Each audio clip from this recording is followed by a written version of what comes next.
Este programa é livre para todos os públicos. Pelo sinal da Santa Cruz, livrai-nos Deus, nosso Senhor, dos nossos inimigos. Em nome do Pai, do Filho e do Espírito Santo. Amém. Amém. Primeira carta de São Pedro, capítulo 2, versículos do 19 ao 25, para que você possa abrir na sua Bíblia, acompanhar conosco. Assim nos diz a palavra de Deus. Escute com atenção. Nisto consiste a graça. Quer saber onde é que está a graça no que você está vivendo? Quer saber onde é que está a graça no que está acontecendo com você? Você que tem perguntado, onde está Deus? Onde está a mão de Deus? Onde está a força de Deus? Cadê o Espírito Santo? Nisso que eu estou enfrentando? Nisto consiste a graça. Sofrer injustamente, suportando as aflições, com a consciência da presença de Deus. É aqui, ó. Essa é a diferença. Sofrer injustamente, eu não mereço, ok?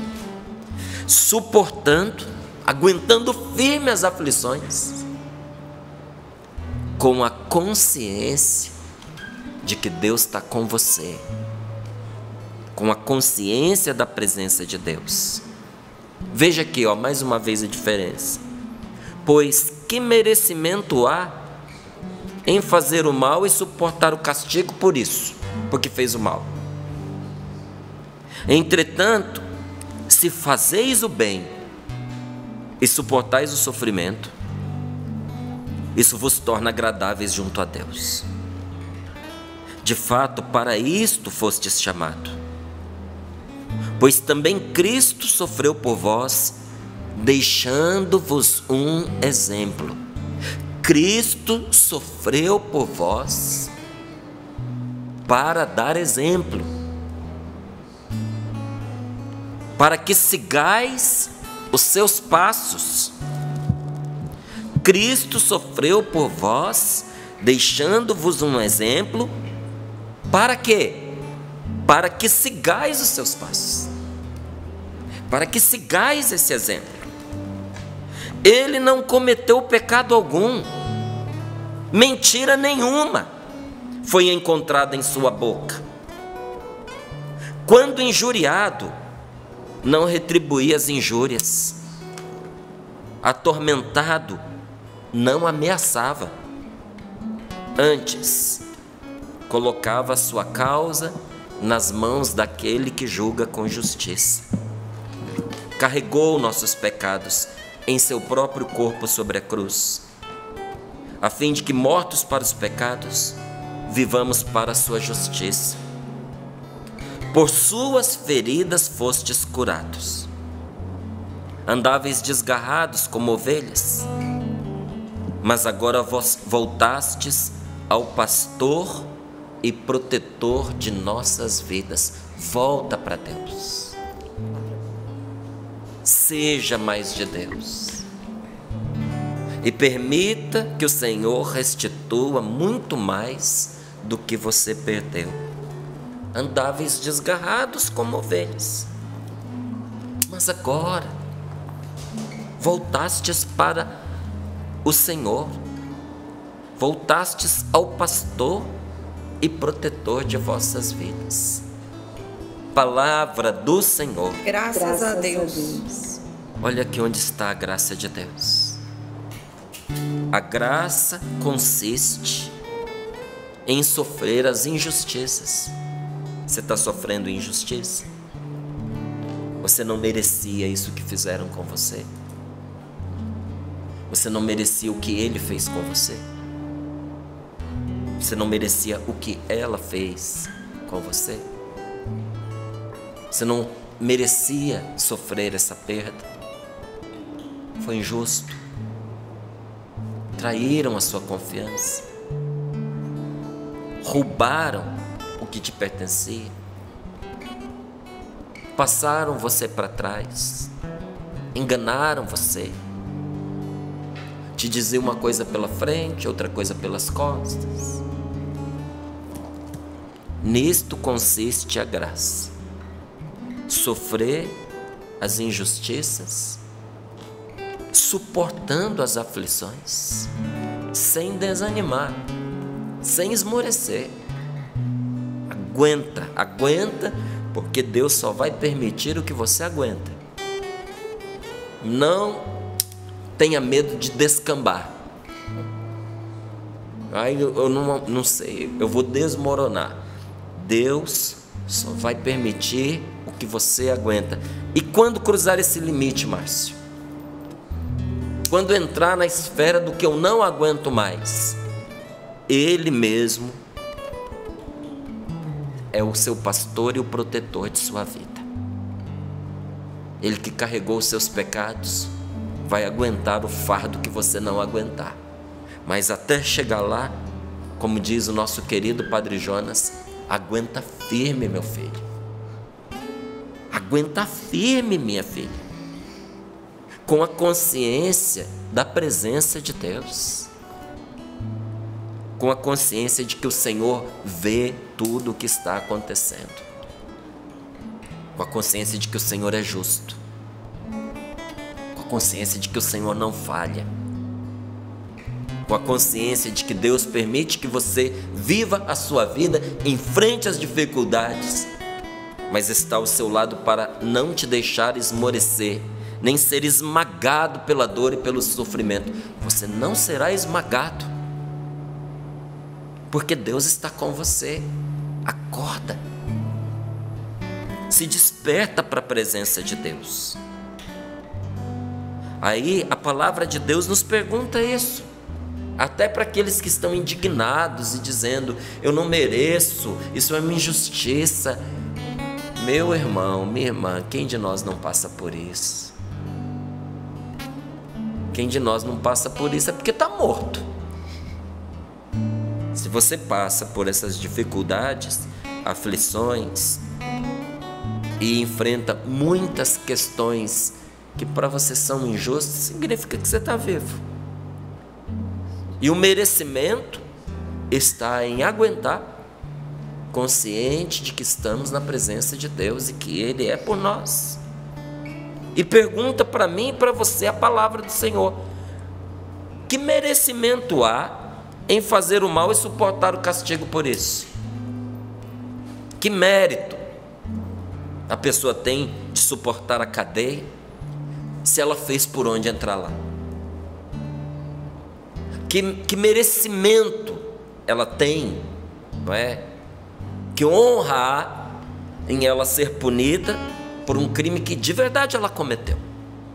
A palavra de Deus está dizendo: não tem mérito nenhum nisso. A pessoa fez por onde? A pessoa fez o mal, precisou ser recolhida numa penitenciária, precisou sofrer as sanções próprias do mal que ela mesma provocou dentro da sociedade, não é? Não tem merecimento nisso. Esse sofrimento aí está elas por elas, não é?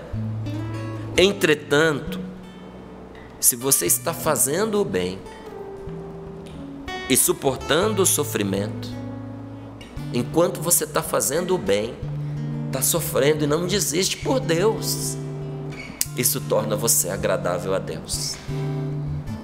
Desde que você não desista. Não desista por causa do sofrimento que você está passando. Porque sofrimento, olha, é que nem vento, que nem ar. Você escapa do daqui para você ser cercado pelo de lá. Você só troca de sofrimento. Se você mudar a sua condição, o sofrimento acompanha você na nova condição que você entrar. Pobre sofre, rico sofre, homem sofre, mulher sofre, criança sofre, adolescente sofre, adulto sofre, idoso sofre.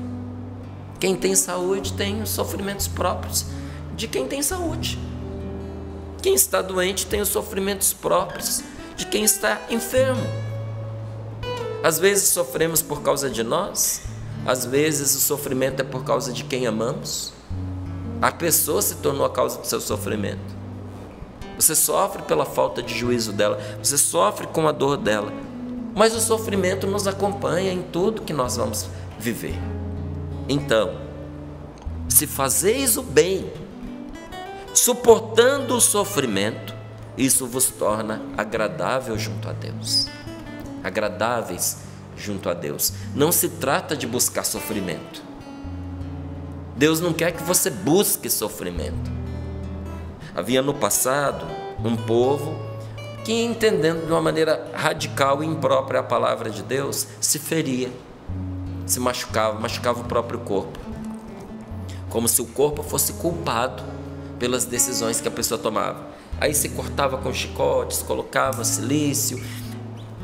Tem algumas pessoas que faziam, talvez até haja quem faça isso, para tentar domar o corpo, buscando um sofrimento, para suportar esse sofrimento, para ser agradável a Deus.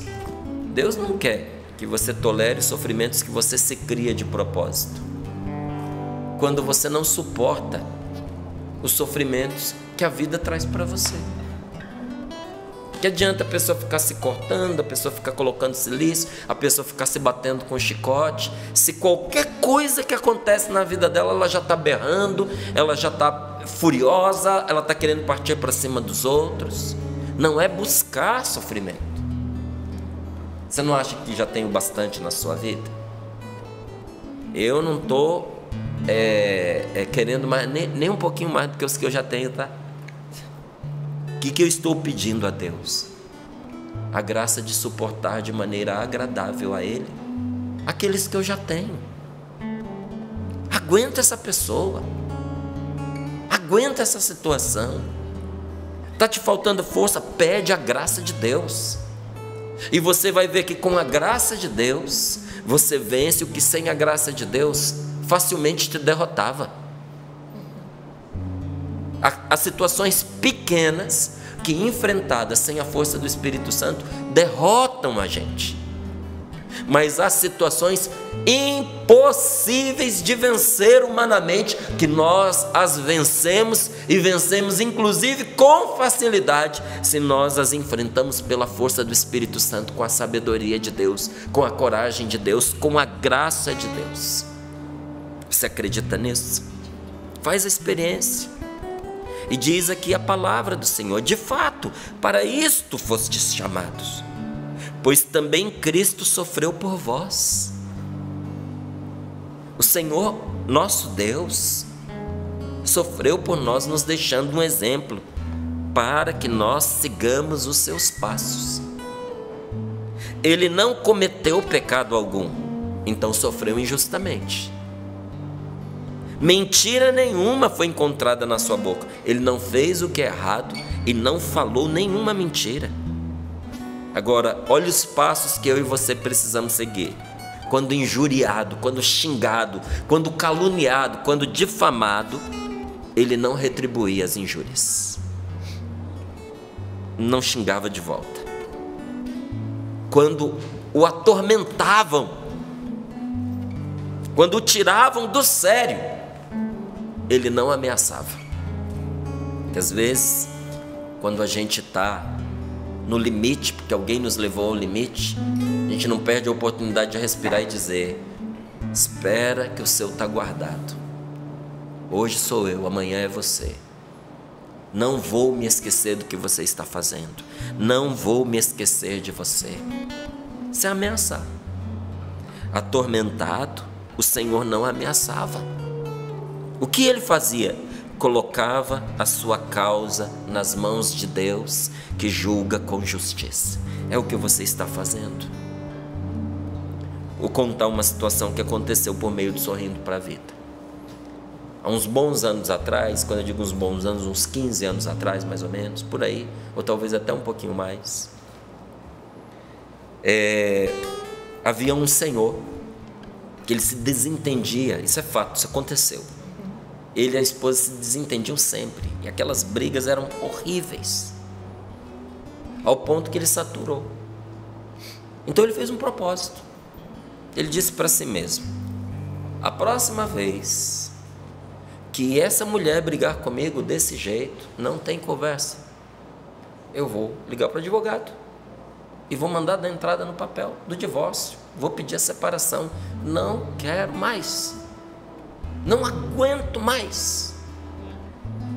Passado alguns dias, ele e a esposa tiveram de novo um litígio, e ele saiu da cozinha para a sala. Enquanto ele estava caminhando em direção ao telefone, a TV estava ligada no Sorrindo para a Vida. E aí aqui no programa a gente disse assim: você que está indo agora entregar nas mãos do advogado essa situação que você não aguenta mais, por que em vez de ligar para o advogado, você não coloca essa situação nas mãos do advogado dos advogados, o Paráclito, o Espírito Santo, e veja o que Deus faz com isso? Não dê entrada no divórcio, mas entregue nas mãos de Deus. Ele disse que ele tomou um susto. Imagina você indo para o telefone para fazer essa ligação e de repente alguém na televisão, a centenas de quilômetros de distância, e nós estamos aqui de Jundiaí a uns quase 300 quilômetros, não é isso? Aí alguém no ar fala o que você está pensando em fazer, que nem a sua esposa sabe. Ele disse que naquela hora ele percebeu que era Deus falando com ele. 6 anos depois eu o encontrei. Ele disse: olha, eu vim aqui te agradecer porque hoje, 6 anos depois, você está aqui em Jundiaí no dia do aniversário do meu casamento, que teria acabado naquele dia se não fosse Sorrindo para a Vida. Então hoje eu e a minha esposa não só estamos juntos, nós estamos bem.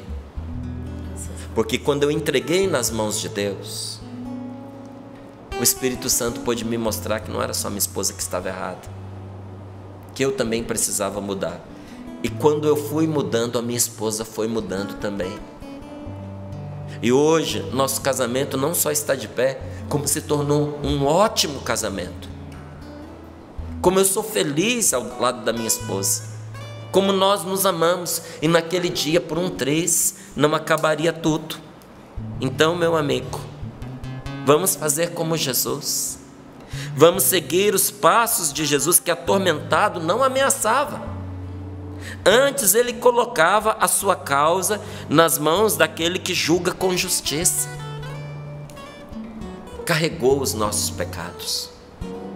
Como tem gente que carrega a família nas costas, que carrega o marido nas costas, que aguenta a esposa, que suporta um filho abusivo, agressivo, descompensado, perdido, atormentado. Sabe-se lá Deus por que razões, mas acontece. E a pessoa está ali aguentando. Isso mesmo, como nosso Senhor carregou os nossos pecados em seu corpo sobre a cruz, a fim de que, mortos para os pecados, nós vivamos para a justiça. Por suas feridas fostes curados. Nós fomos curados pelas feridas de nosso Senhor Jesus Cristo. E depois que Jesus passou pelas feridas, as nossas feridas em Deus ganharam a capacidade milagrosa de curar. Você sabia que as nossas feridas suportadas em Deus têm poder de cura? Vou lhe dar um exemplo.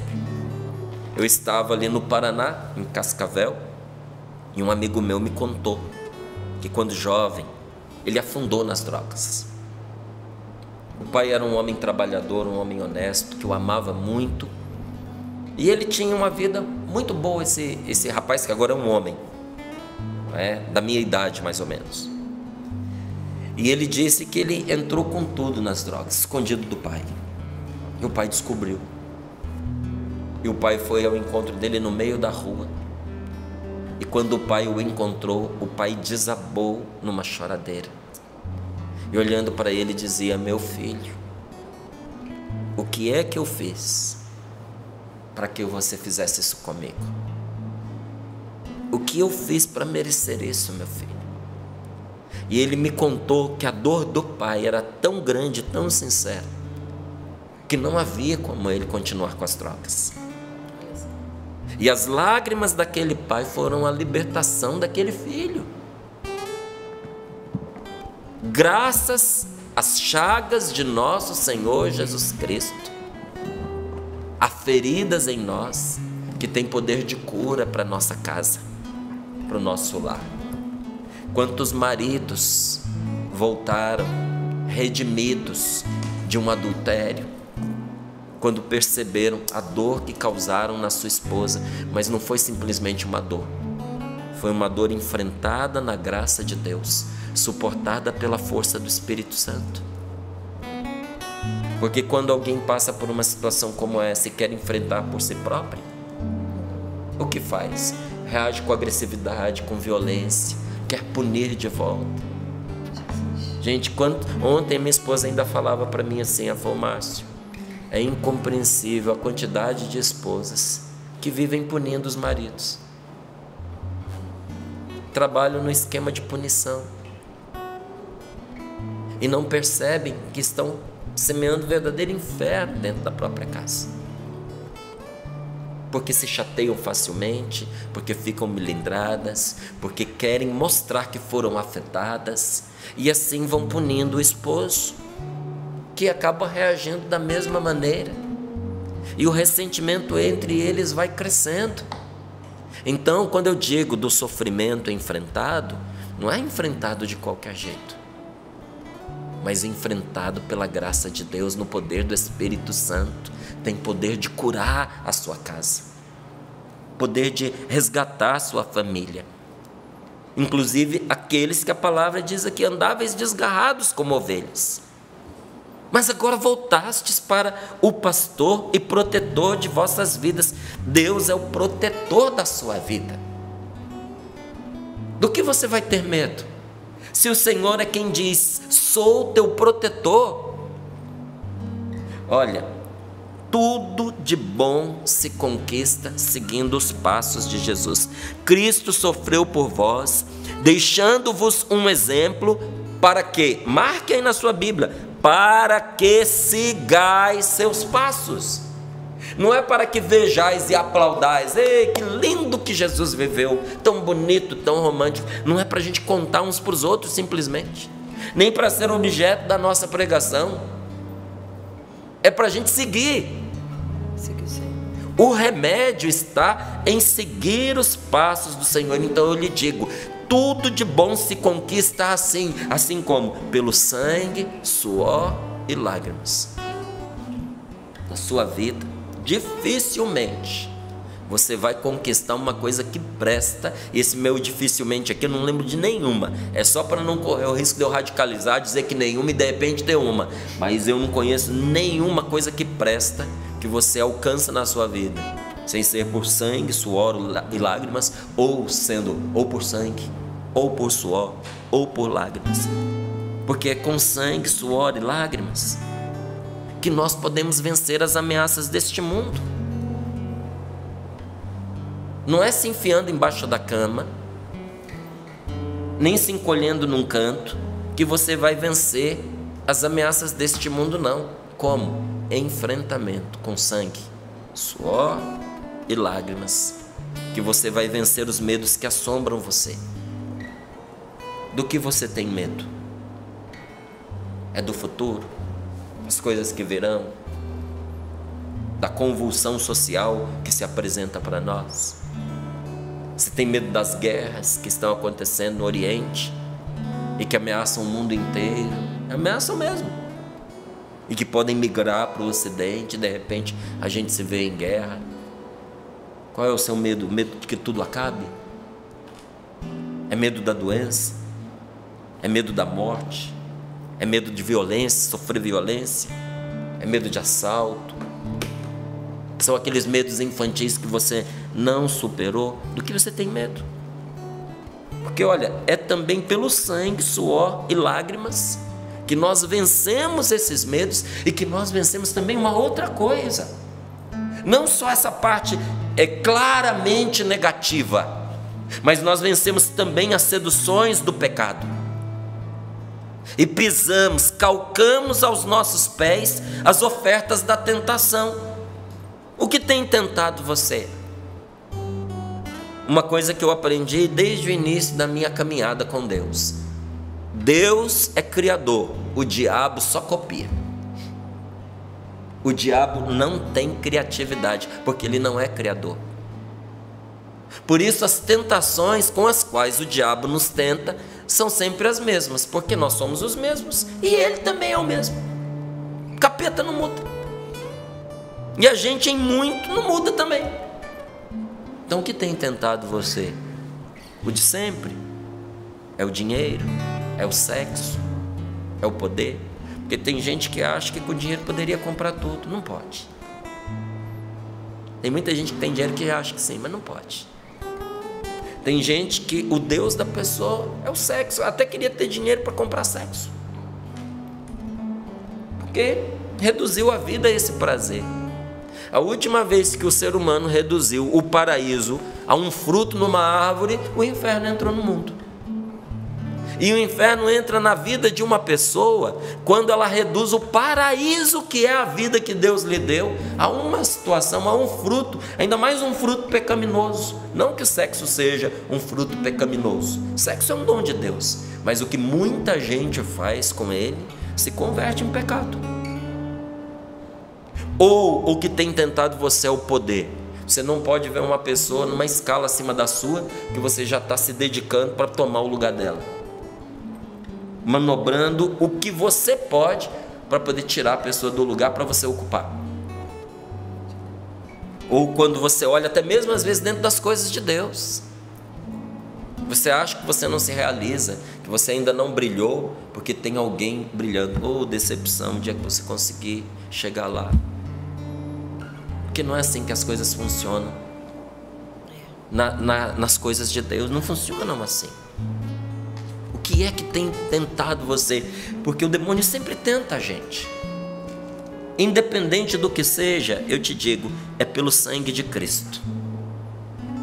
É quando nós também damos o nosso sangue que nós vencemos o diabo perseguidor. O diabo é perseguidor, mas voltastes para o pastor e protetor de vossas vidas, que é Deus. Se tem um que te persegue, tem o outro infinitamente maior e mais poderoso que te protege. E é pelo sangue de Cristo. Mas quando nós também damos o nosso sangue, a gente precisa resistir até o sangue, como diz a palavra de Deus. Você precisa dar o sangue para vencer esse diabo perseguidor, que vai no seu encalço ou no encalço dos seus. Eu já contei aqui, mas eu conto de novo. Foi um episódio divertido da vida do Padre Léo, que eu ouvi ele contando. Diz que uma senhora chegou para ele depois de uma pregação e disse assim: Padre Léo, quero que o senhor ore por mim, porque meu marido não tem jeito. Já fiz de tudo por ele. Fiz de tudo por aquele homem. Tudo que o senhor imaginar eu já fiz. E ela ficou naquela história de que eu já fiz de tudo, eu já fiz de tudo. O Padre Léo, ele nessas coisas não tinha uma paciência muito grande não. Aí ele virou para ela e perguntou assim: mas a senhora já fez de tudo mesmo? Aí ela falou: já fiz de tudo, Padre Léo. Ele falou: então levanta a saia. Ela estava de saia. A mulher ficou vermelha, arregalou os olhos, engoliu em seco. Como assim? Padre Léo? Aí ele falou: então levanta a saia. Mas Padre Léo, ele falou: a malícia está na cabeça da senhora, porque eu não mandei a senhora levantar a saia até a altura da calcinha, é para levantar só até a altura dos joelhos. Aí claro que ela não ia levantar, né? Aí ela levantou até as alturas dos joelhos, uns joelhos bonitinhos, como ele bem diria, engraxadinhos, né? Apontou para os joelhos dela e disse: a senhora ainda não fez tudo o que está em seu alcance. Por que o Padre Léo perguntou dos joelhos? Ele queria ver nos joelhos dela os calos da oração. Porque quem reza de joelhos fica com o joelho marcado. Aí você não quer marcar o joelho, é bom até pôr uma almofadinha, porque vai marcar. Vai ficar 2 bolinhas que no começo são vermelhas, depois roxinhas, depois ficam pretas, e dependendo da quantidade de anos que a pessoa fica rezando de joelho, dá calo, nem sai mais. E ele dizia para ela: a senhora ainda não fez tudo que está ao seu alcance. Não se trata do calo físico nos joelhos, minha gente. Se trata de nós irmos até o limite do que suportamos pela força da oração. É uma vitória que nós alcançamos, sabe quando? Quando nós damos a vida. É preciso dar a vida. Como Cristo entregou a sua vida por nós, também nós devemos entregar a nossa vida pelos nossos irmãos. Não é o que diz São João, nos falando do sacrifício de Jesus? É dando a vida que você vai vencer. Você quer vencer? Então dê a vida. Você quer muito vivenciar uma profissão? Dê a vida. Você quer fazer a diferença para as pessoas no trabalho que você exerce? Você vai ter que dar a vida. Você quer um casamento de ouro? Não tem outro segredo, você vai ter que dar a sua vida ali dentro. Não vai poder ficar se economizando, se poupando, vivendo sob condições. Eu estou com ela, eu estou com ele, desde que, se, até. Olha, essas preposições aí vão acabar com o seu casamento. Porque nós entramos para dar a vida, para fazer feliz aquela pessoa, para ajudar aquela pessoa a crescer, para levar aquela pessoa para o céu. São João Crisóstomo falando, dando conselho aos maridos. Uma vergonha a gente precisar que um bispo, acho que ele não foi casado. Digo acho porque teve uma época que bispo casava, mas acho que ele não foi casado. Precisar um bispo que não é casado vir dar conselho para gente que é homem, casado. E ele dizia: quando um homem introduz a sua esposa no amor de Deus, ela se torna uma bênção dentro da sua casa e uma fonte de riquezas. Será que você que está passando tanta necessidade, aí não está a resposta de Deus para você? Trazer sua esposa junto com você, a presença de Deus. Hoje acontece muitas vezes o contrário, né? A mulher que arrasta o marido para dentro da igreja. Quando que nós, homens, vamos assumir o nosso papel de introduzir no amor de Deus as nossas mulheres? Mas só tem um jeito de você fazer isso, meu amigo, é dando a sua vida por essa mulher, é fazendo o outro feliz que a gente vai vencer, é dando o sangue. Porque quando uma pessoa entende isso, a força do sangue derramado, quando uma pessoa entende o que foi o sangue de Cristo derramado na cruz, nunca mais essa pessoa se afasta da missa. Nunca mais ela abandona a Eucaristia, porque ali na missa, na Eucaristia, no sangue derramado, porque a gente dá o sangue, porque primeiro Jesus deu o sangue por nós. Ali na força do sangue derramado, ela recebe esse sangue que liberta, que fortalece, que faz vencer. E é ali, na missa, vendo Jesus que todos os dias derrama o seu sangue por nós na cruz, que nós aprendemos com Jesus a nos doar até o sangue. Eu preciso me doar até o sangue. Nos dar sem limite significa não dar os restos apenas para as pessoas.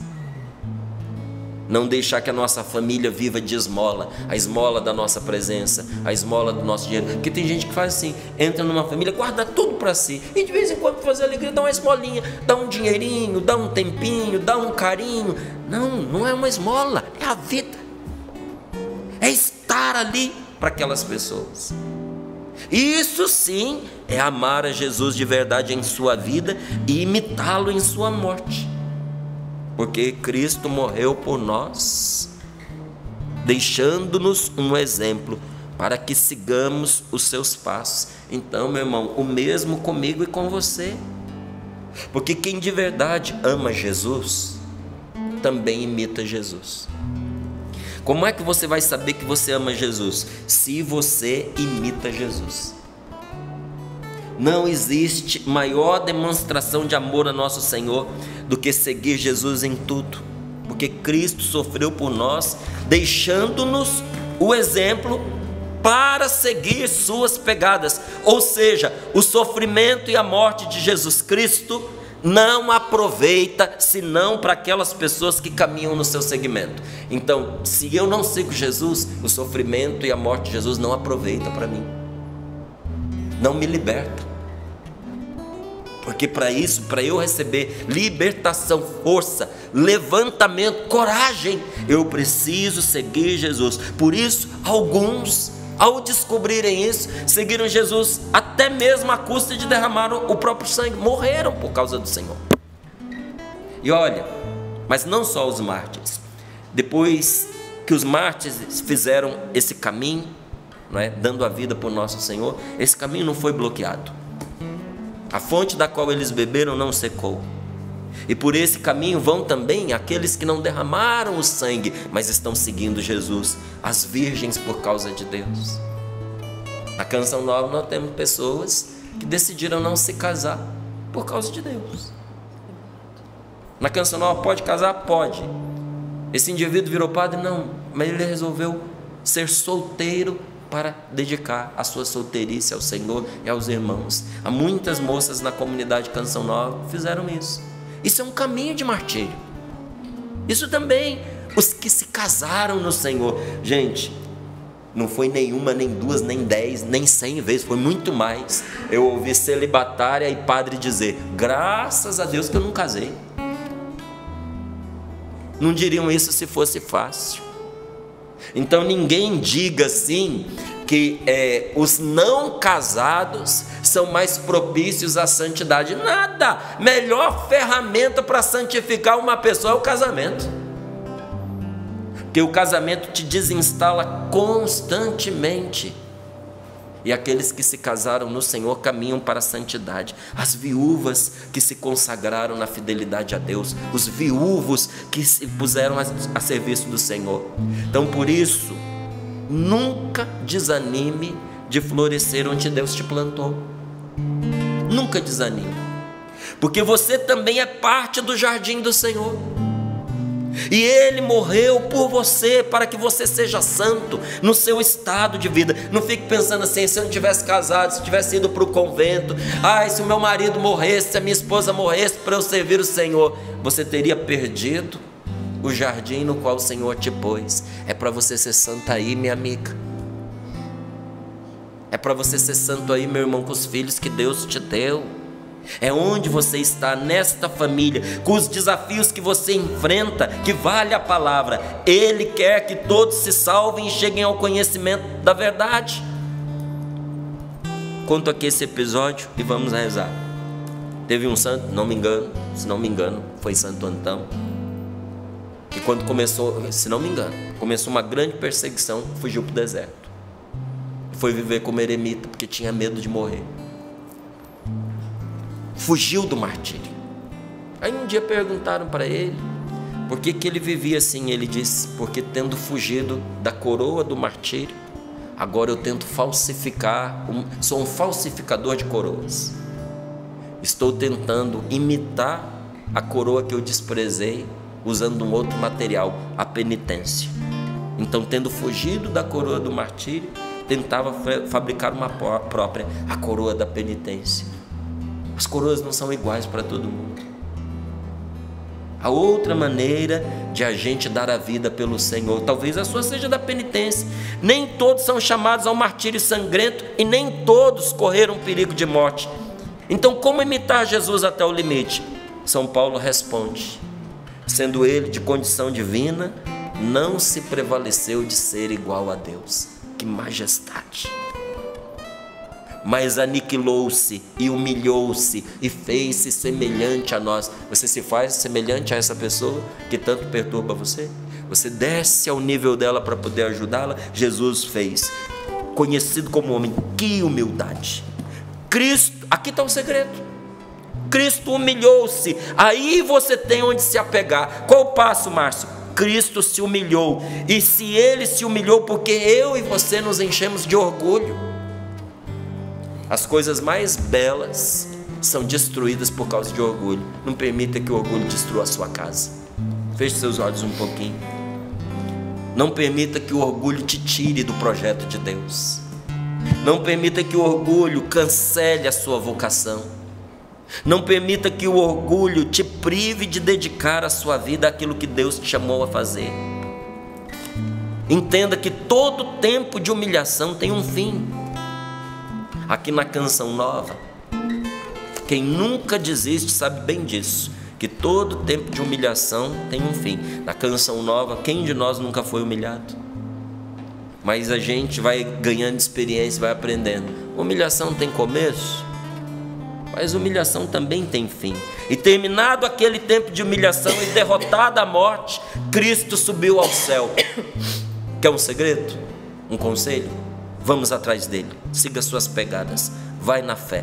Se ressuscitastes com Cristo, descobri, diz a palavra de Deus, o sabor das realidades do alto, onde Cristo está sentado à destra de Deus. Experimente, ponha em prática o que te faz subir para junto de Deus, tudo o que te eleva como pessoa, nunca aquilo que te rebaixa. Vamos com Jesus, vamos seguir o Senhor.